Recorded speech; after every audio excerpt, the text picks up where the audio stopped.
Tá bom? Então até aqui você já leu. O capítulo 1, o resumo, você vai perceber que é Deus criando todas as coisas com o poder da sua palavra. Nós já falamos isso em outra mensagem.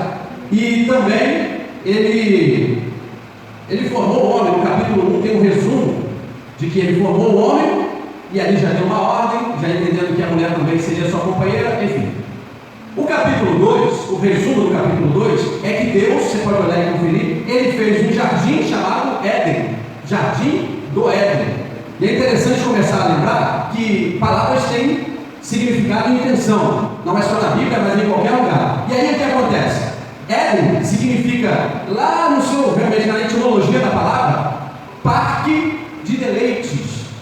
Olha, o Éden era um lugar para se deleitar, para ficar à vontade, um lugar que dava prazer de estar naquele lugar, porque depois que Deus criou todas as coisas, dentro do todo, Ele criou uma parte mais linda do que o todo, e Ele então vai colocar o homem naquele lugar. Ali Ele deu uma missão para o homem e deu também uma ordem. A missão era cuidar do jardim que Ele tinha já construído, já tudo plantado. O homem só deveria cuidar e proteger daquele jardim. Mas Deus também deu uma ordem, falou: olha, eu botei aí no jardim, tem a árvore da vida que está no meio do jardim, e a mulher inventou que a árvore do bem e do mal, do conhecimento do bem e do mal, também estava no meio. A Bíblia nunca diz que está no meio.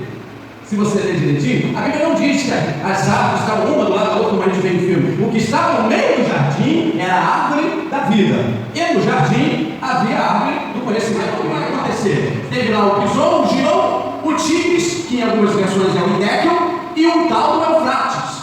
Só que por que não acham esses outros rios? Depois do dilúvio, muita coisa mudou de forma. E, inclusive a própria localização, ninguém nunca conseguiu achar a localização exata do Éden. Pela geografia da época, pelos documentos até então existentes, eles podem dizer que era ali pela Mesopotâmia. Ele viu que o homem estava só, criou a mulher e colocou lá para ajudar, porque afinal de contas o homem só conseguiria ser o cabeça da criação por causa da sua auxiliadora. Sem a mulher, o homem não tem nada. Tá bom, amigo? Sem a mulher, a gente não tem nada. Sem o que acontece até os dias de hoje, que é o diálogo da tentação. Satanás, ele viu que a serpente era a mais astuta de todos os animais, a mais sagaz. De alguma maneira, ele conseguiu agir através do corpo daquele animal, a ponto de seduzir Eva com palavras.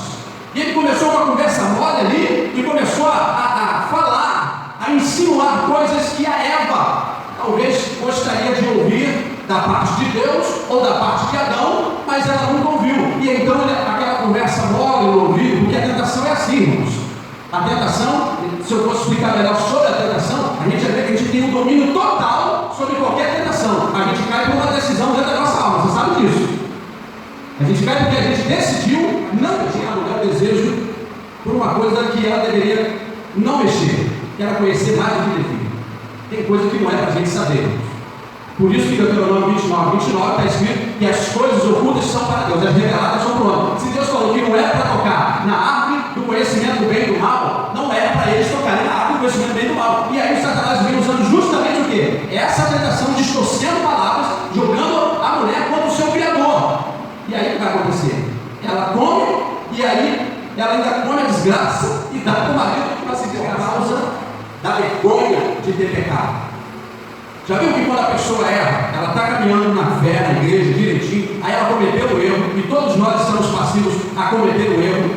Já falei disso anteriormente. Se não vigiar, vai cair. E aí o que acontece? Só que a pessoa erra, aí ela se autodisciplina, ela some da igreja, ela some do contato com aquelas pessoas, as únicas que poderiam ajudar a voltar para o centro, a voltar para o rumo, a voltar para a rota. Aí ela começa a se punir, e ela, por causa do pecado, ela começa a sentir vergonha de estar entre os seus irmãos. Ela não se acha mais aquela pessoa que pode entrar numa igreja e adorar a Deus, porque ela errou. Bom, se errou, não era para errar, é a Bíblia que diz, mas se errou, nós temos uma dificuldade de ouvir o quê? A voz de Deus. Ouviu a voz de Deus e ficou com medo. Por isso que somos da igreja. Porque quando vem, qualquer um dos pregadores que estão aqui, ou qualquer um dos ministros de louvor, ou qualquer um das danças, ou então algum profeta no meio da igreja, vai ser usado por Deus para falar. E aí quando começar a falar, vai ficar com medo e vai fugir novamente. Por quê? Por vergonha do pecado que cometeu. O caminho não é esse, mas ele está trilhando um caminho que cada vez mais já está indo para longe da presença de Deus. E aí o que vai acontecer? Se esconde, fica com medo, e aí o problema vai ficar pior. Deus vai chamar e vai falar assim: ô homem, Adão, o que aconteceu aí? Quem te mostrou que estava nu? Por que você está se escondendo com medo? E aí ele vai virar e vai dizer o seguinte: ele podia agora falar assim: poxa, dei mole, pequei, pode disciplinar, pode castigar, o que você quiser. Não, sabe o que ele faz? Ó, como o pecado começa a se manifestar agora de diversas formas. Primeiro, se esconde, fica com medo, e agora ele começa a acusar com essa mulher. Eu estava bem aqui nos jardins, eu estava me dando bem com os animais, com tudo que estava acontecendo. O Senhor resolveu criar essa mulher. Agora essa mulher, ela foi lá comer a fruta. Olha, ao invés de defender a sua esposa amada, ele jogou ela na boca dos leões. Vai se lascar sozinha. A mãe já tinha saído, só estava com a cobrinha lá olhando. O que é que eu faço? Foi essa serpente maldita. O que tem a serpente? Ela me seduziu, me enganou. Um jogando a culpa para o outro. Ó, ninguém assume suas responsabilidades.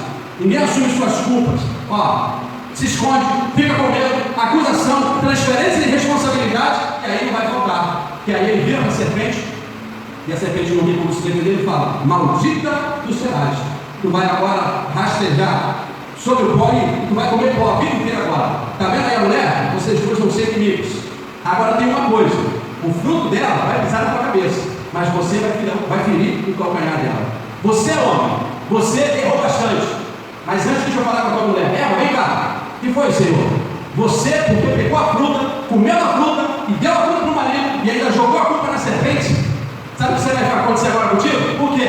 Simples. Só porque você enganou o seu marido, o teu desejo todinho vai ser para ele. Ele vai te dominar. Por isso que o homem, ele é o cabeça. Por quê? Ele exerce domínio sobre a mulher como quase um castigo para a mulher. Porque tem mulher que não gosta de se submeter a homem. Seu marido vai ser dominado por ele. Mas tem uma coisinha: não vai ser só isso não, porque isso é pouco sofrimento para você se submeter a homem cabeçudo. É pouco sofrimento para a mulher se submeter aos homens cabeçudos. Você vai começar a ter filhos com dor agora, tá? Sua conceição vai ser aquela dor terrível. Aí o homem estava na sonhando, saiu de lado. Vai dar nada para mim, olhar sua boca das duas lá. Adão, vem aqui, Adão. O que foi?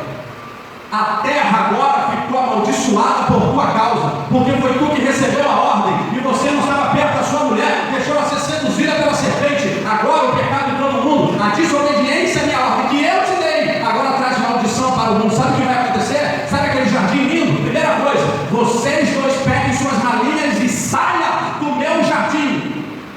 Outra coisa: agora a terra que só nascia coisa boa, vai nascer cardos e espinhos. Você agora vai ter que inventar instrumentos para cavar a terra e rasgar a terra e plantar a terra, para que então a terra possa dar alguma coisa. As suas mãos estão malditas. No suor do teu rosto você vai ter que ralar mesmo. Acorda 4 da manhã para ajudar a tua família a ficar sustentada. A tua esposa quer trabalhar, ela quer te ajudar, ela está com pena de você. Sabe por quê? Quem tem que ralar é tu.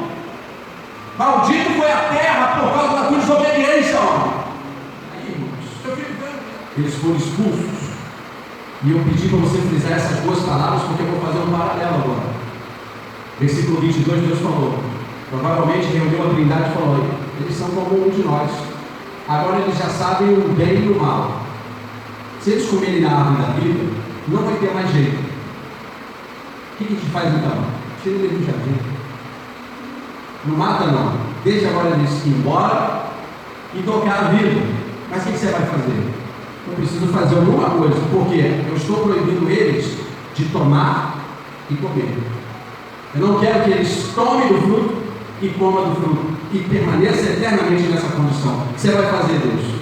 Vou tirar eles do meu jardim e vou proteger. Nunca mais ninguém achou o jardim do Éden. Mas sabe, o jardim do Éden está lá, no mesmo lugar. Só que a gente não precisa mais fisicamente voltar a esse jardim, porque a árvore da vida, segundo o livro de Apocalipse, é o nosso próprio Senhor Jesus. Quem tem Jesus aí? Amém. Muitos irmãos, mas a gente enxerga como que, digamos assim, mais ou menos quem é Cristo. A gente percebe um pouco da sua presença, a gente cai prostrado, a gente chora, a gente dá glória a Deus. A gente vai rejeitando o pecado todos os dias, só com um pouquinho da revelação que a gente conhece sobre Jesus. Mas vai chegar um dia, irmãos, que não haverá mais lágrimas nos olhos, não haverá mais dores pelo corpo, que nós vamos comer do fruto da árvore da vida. O próprio Senhor Jesus será o nosso alimento para sempre. Como Filho de Deus, eu vou agora restabelecer a comunhão que foi rompida lá no Jardim do Éden. Lá no jardim, até a mesa, muita coisa aconteceu, mas a partir de agora eu digo: tomar e comer. Agora eu posso comer, agora eu posso comer, e agora eu estou comendo da árvore da vida, que é o próprio Senhor Jesus. É Ele que produz vida na minha vida. Aleluia. Mas Deus não perdeu o seu amor, providenciou um meio, ainda que o seu Filho unigênito tivesse que pagar o alto preço.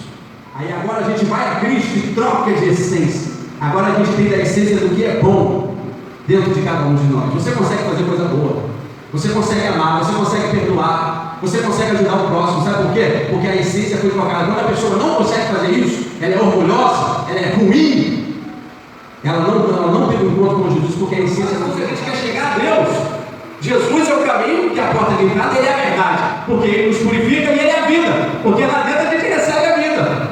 E é por isso, irmãos, que nós precisamos entender que depois que o homem caiu, Deus não deixou de amar, Ele providenciou um meio para restaurar a comunhão, mas Ele teve que entregar o seu Filho unigênito para morrer no nosso lugar. Quando nós aceitamos esse sacrifício de Jesus, não é por mérito nosso, é por fé. Nós somos feitos filhos de Deus e podemos participar novamente da mesa e tomar e comer da árvore da vida, que é Jesus. Aplaude mais uma vez o Senhor.